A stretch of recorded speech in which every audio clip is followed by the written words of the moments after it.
है कि जो हमने कोड ऑफ एथिक्स 2021 बनाया है, जो जिसका गजट नोटिफिकेशन हम लेकर के आए हैं, उसको फॉलो करना इन सब कंपनियों के लिए मैंडेटरी है। उसमें कोई भी गुंजाइश नहीं दी जाएगी किसी भी नहीं हो रहा ना। राजीव जेटली जी रुकिए, ये सब देखिए, ये सब ये राजीव जेटली जी रुकिए, एक मिनट रुकिए।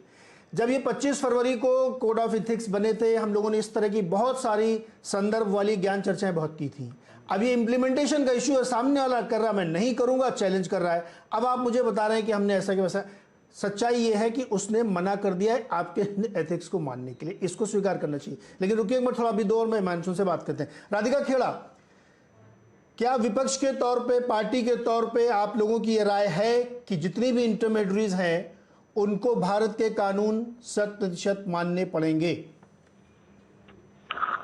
देखिए, साफ सी बात है, हर देश के अपने कानून होते हैं और वो कोई भी कंपनी हो, कोई भी सोशल मीडिया प्लेटफॉर्म हो, उनको कानून मानने की बहुत आवश्यक जरूरत है। और हमने देखा है कई सालों में, खास करके पिछले 7 सालों में, जिस तरीके से सोशल मीडिया आगे बढ़ी है और ये जितने भी प्लेटफॉर्म्स है, चाहे ट्विटर हो, फेसबुक हो, व्हाट्सएप हो, इंस्टाग्राम हो, इन सब के जरिए, बल्कि मैं कहूंगी ये सब फेक न्यूज फैलाने का, फेक प्रोपेगेंडा फैलाने का, मैनिपुलेटेड मीडिया, इन सब का बहुत बड़ा टूल बन चुके हैं, बहुत बड़े औजार बन चुके हैं और ये बहुत घातक है और अनकंट्रोलेबल है। कोई अकाउंटेबिलिटी नहीं है। भारत की सरकार को और किसी भी देश की सरकार हो, उनको एक अकाउंटेबिलिटी इन प्लेटफॉर्म्स की सेट करना जरूरी है। लेकिन यहाँ पे हो क्या रहा है, यहाँ पे अकाउंटेबिलिटी सेट करने की जगह उन पे बंदिशें लगाई जा रही हैं। उनको जिसे कहेंगे ना कि आप उनको कंट्रोल करने की कोशिश कर रहे हैं। आप बिल्कुल अकाउंटेबिलिटी सेट करिए और बिल्कुल होनी चाहिए, क्योंकि जितनी फेक न्यूज भारत की सरकार में जो पार्टी है, भाजपा जो पार्टी है, जिन्होंने इतनी फेक न्यूज फैलाने का काम किया है और हमने देखा है उससे देश का बहुत नुकसान होता है। एंड बतौर ऑपोजिशन में ये बात कहती हूँ कि इस चीज को कंट्रोल करने की जरूरत है, क्योंकि किसी भी हालत में देश का नुकसान हो या देश को कोई भी तरीके का नुकसान पहुंचे, ये बर्दाश्त नहीं किया जाएगा। इसीलिए तो किया जा रहा है जी, इसीलिए तो किया जा रहा है। लेकिन ऐसा हो नहीं रहा ना, अकाउंटेबिलिटी सेट नहीं हो रही, अकाउंटेबिलिटी सेट नहीं हो रही, आप कंट्रोल कर रहे हैं। आज सुबह की आपको घटना बनाते हैं। अकाउंटेबिलिटी सेट करने के लिए ही, अकाउंटेबिलिटी सेट करने के लिए तो ये कहा जा रहा है कि जो जहां से फेक न्यूज ओरिजिनेट होती है उसका पता नाम बताओ। कंपनियां करें, नहीं बताएंगी तो कोशिश तो वही की जा रही है जो आप मांग कर रही, फिर उसमें आप लेकिन लगा के उसको ट्विस्ट दे रही। प्रॉब्लम क्या हो रही है ना, यहाँ पे सिर्फ वो बात को कंट्रोल करने की कोशिश करी जा रही है जो इस सरकार को सूट नहीं करती। जो सरकार को सूट करेगी वो ठीक है, लेकिन वॉइसेस ऑफ डिसेंट, अब ये डेमोक्रेसी है, डेमोक्रेसी वो भी वर्ल्ड की लार्जेस्ट डेमोक्रेसी, हमारी फ्रीडम ऑफ स्पीच को अपहेल्ड करने की जरूरत है। लेकिन फ्रीडम ऑफ स्पीच का मतलब ये नहीं है कि झूठ बोला जाए, फ्रीडम ऑफ स्पीच का मतलब ये नहीं है किसी के लिए कुछ भी घटिया शब्द इस्तेमाल किया जाए। ये कौन तय करेगा? राधिका जी, समस्या तो यही हो रही ना। मैंने, राधिका जी देखिए, प्रॉब्लम क्या है कि कोई बात जो आप लोगों को अच्छी नहीं लगती या पक्ष को अच्छी नहीं लगती, पक्ष विपक्ष जिसको जो बात नहीं सूट करती वो कहेगा ये गलत है, दूसरा कहेगा ये फ्रीडम ऑफ स्पीच पे बड़ा आघात कर दिया गया है। ये बहुत सब्जेक्टिव मैटर है। लेकिन एक अगर ये रूल बनाना है कि भाई जहां से अगर कोई आपत्तिजनक, आप भी कंप्लेंट कर सकती हैं, कोई भी कंप्लेंट कर सकता है कि मैंने एफआईआर दर्ज कर दी कि ये मैसेज फेक न्यूज है, ये गड़बड़ है, तो उस ओटीटी को या उस इंटरमीडिएटरीज को ये बताना पड़ेगा कि ये मैसेज कहां से ओरिजिनेट हुआ। ये तो आपके फायदे में है। इसमें कहां से आप सब्जेक्टिविटी ला रही हैं कि ये अपने कंट्रोल करने के लिए लिया जा रहा है? ना, मैं आपको बहुत ही इसका उदाहरण देती हूँ कि किस तरीके से कंट्रोल हो रहा है।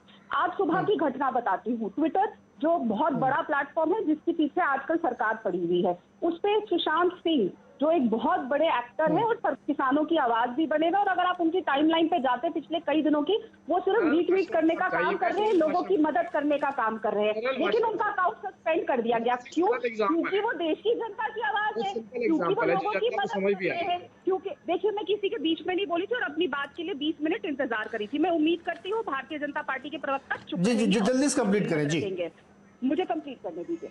यही बात है, वो अकाउंट बैन कर दिया गया। क्यों बैन? देखिए, वो मेरी पार्टी से नहीं आता, वो अक्सर मेरी पार्टी को भी कोसते हैं, लेकिन ये सवाल इसीलिए उठाया जा रहा है क्योंकि एक आम नागरिक, एक सेलिब्रिटी है, वो उनको आपने ब्लॉक कर दिया। क्यों? क्योंकि वो लोगों की जनता की मदद कर रहे थे, क्योंकि वो किसानों की आवाज बन रहे थे। किसने ब्लॉक किया? किसने ब्लॉक किया? सरकार ने ब्लॉक किया।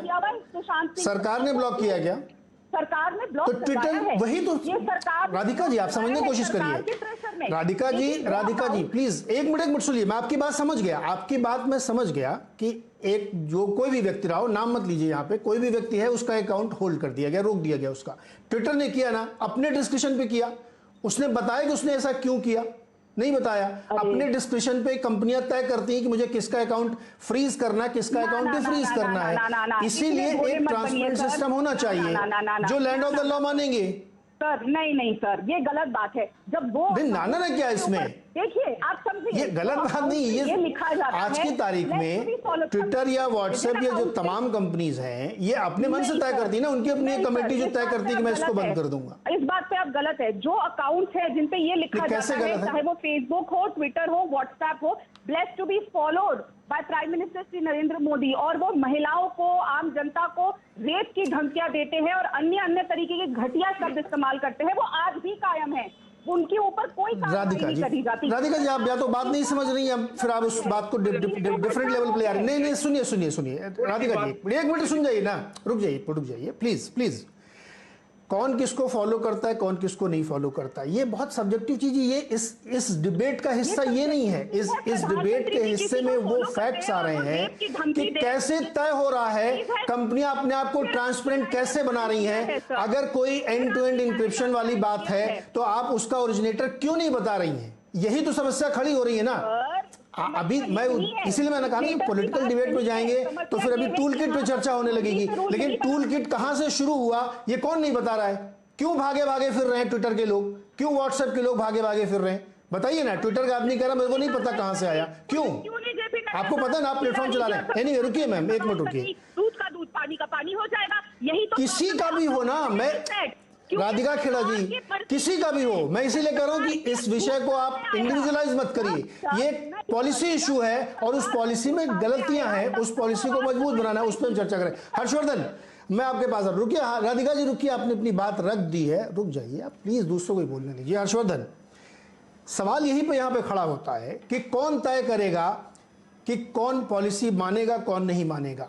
मेरा एक सिंपल सा क्वेश्चन है कि अमेरिका के राष्ट्रपति जो पहले थे उनके अकाउंट फ्रीज कर दिए गए, किसने तय किया था? बाइडेन ने तय किया था क्या? कंपनियों ने तय किया था। कंपनियां कौन होती है तय करने वाली कि किसका अकाउंट रहेगा किसका अकाउंट नहीं रहेगा? अपने मन से मैं तय करूंगा। तो क्या दुनिया की ये 4 बड़ी कंपनियां पूरे वर्ल्ड की पॉलिटिक्स को, पूरे वर्ल्ड की सोशल लाइफ को, पूरे वर्ल्ड की फ्रीडम ऑफ स्पीच का ठेका ले रखा है इन्होंने? ये तय करेंगी क्या? तो अगर आपसे ये बात पूछी जा रही है कि आप इस धरती के कानून को मानिए तो उसमें क्या प्रॉब्लम है? हर्षवर्धन। नीरज जी मुझे लगता है कि शायद भारत में सबसे बड़ी मुश्किल ये है कि किसी भी विमर्श को जब हम करने जाते हैं तो आप भाजपा के साथ हैं या कांग्रेस के साथ हैं, सरकार के साथ हैं या विपक्ष के साथ हैं, इस तरह से चर्चा होने लगती है और उसका पूरा लाभ ट्विटर, फेसबुक, गूगल ऐसी बड़ी बड़ी कंपनियां उठा रही हैं।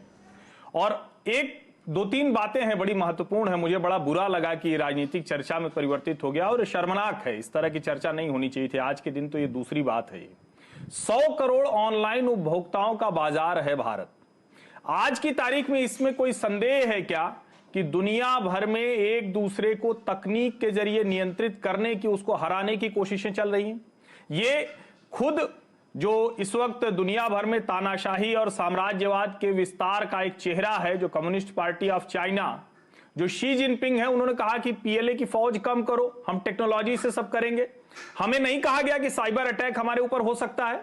इंटरनेशनल कॉन्स्पिरेसीज नहीं है, ऐसे डॉजियर सामने नहीं आए जिसमें चीन ने बाकायदा दुनिया भर के देशों में अलग अलग लोगों को इसीलिए रखा।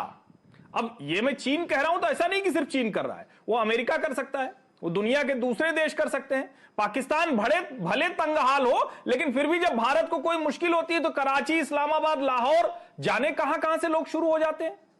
इस समय में भारत में यह चर्चा हो रही है कि एक कंपनी ट्विटर, कुल 2.25 करोड़ लोग, आप सोचिए ना, हम आप उस पे हैं इसलिए हमको लगता है कि बहुत बड़ा तोप हो गया, बहुत बड़ी अभिव्यक्ति की स्वतंत्रता हो गई, पता नहीं क्या क्या सोचते हैं। 140-42 करोड़ वाले देश में 2.25 करोड़ लोग जहां हैं, वो कंपनी डिक्टेट करना शुरू कर चुकी है। उस कंपनी ने, और मैं आपको बताऊं, मैं उस वक्त रिपोर्टर के तौर पर था, एक चैनल में वहां बिजनेस एडिटर के रोल में था। अचानक सुबह 10 बजे कपिल सिब्बल जी के ऑफिस से फोन आया, यूपीए 2 की बात कर रहा हूं, और कहा गया शायद वो आर्टिकल 66A पे दिल्ली हाईकोर्ट में सुनवाई शुरू हुई थी, और वहां से आया और सिब्बल साहब ने फोटोज दिखाए, और दोनों हिंदू मुस्लिम सभी आस्था को बहुत खराब तरीके से दिखाया गया था, और वो ट्विटर की नहीं, उस वक्त फेसबुक की बात कर रहे थे, और उन्होंने कहा कि इसको रोकना पड़ेगा, ये राक्षस बन चुका है। वो राक्षस आज हमारे सामने है कि ट्विटर इंडिया के एमडी की औकात हो जाती है कि वो कहेगा कि हम दिल्ली पुलिस से जांच में सहयोग नहीं करेंगे। व्हाट्सएप अदालत में जा रहा है, कह रहा है कि हम प्राइवेसी बचा रहे हैं, जो हमारी हर प्राइवेसी को दखल कर चुका है, हनन कर चुका है, और हम यहां राजनीतिक बहस कर रहे हैं कि किसका अकाउंट बंद हुआ, किसका खुल गया। किसे पता है कि ट्विटर कैसे ब्लू टिक देता है? बताइए मुझे। 500 फॉलोअर वाला भी है ब्लू टिक में, 5 लाख वाला भी नहीं है। कैसे पता? ये किसको पता है कि जो मैनिपुलेटेड मीडिया लिखते हैं, अगर कंगना रनौत का वो मैनिपुलेटेड मीडिया था, मान लिया उनकी शर्तों पे, तो अमानतुल्लाह खान ने कहा कि हमारे नबी को कहा इस गुस्ताख को सरधड़ से अलग कर दो। क्यों मैनिपुलेटेड मीडिया नहीं हुआ? अगर वो मैनिपुलेटेड मीडिया है तो जितने लोगों ने झूठ लिखा कि एमएसपी देश में खत्म हो चुकी है, मैनिपुलेटेड मीडिया नहीं उस पैमाने पर। मैं ये कह रहा हूं कि आप राजनीतिक बहस में जैसे ही जाएंगे, मूल बात खत्म हो जाएगी। 100 करोड़ लोगों के उपभोक्ता वाले इस बाजार के देश में हर कोई, और बड़ा विचित्र सा है कि हमारे 10-20 हजार या 2-4 लाख 5 लाख हर्षवर्धन, अचानक सवाल तो यहीं पे उठता है ना कि जो 1.25 करोड़ ट्विटर के अकाउंट्स हैं, उसको चलाने वाली कंपनी